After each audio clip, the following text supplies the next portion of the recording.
Хотя мысли о том, чтобы сдаться и оставить свои стремления жить своей уникальной жизнью, иногда и посещают меня, все же каждый раз, пораздумав, я остаюсь на выбранном пути и предпочитаю продолжать двигаться.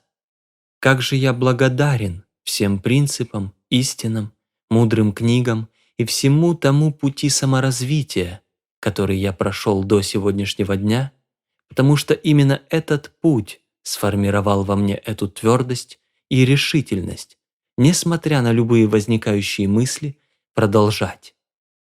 Мысли могут возникать, и задача не в том, чтобы полностью искоренить их. То есть надо гоняться не за мыслями, стараясь изо всех сил избавиться от них, но воспитывать и подпитывать в себе состояние непробиваемости такими мыслями.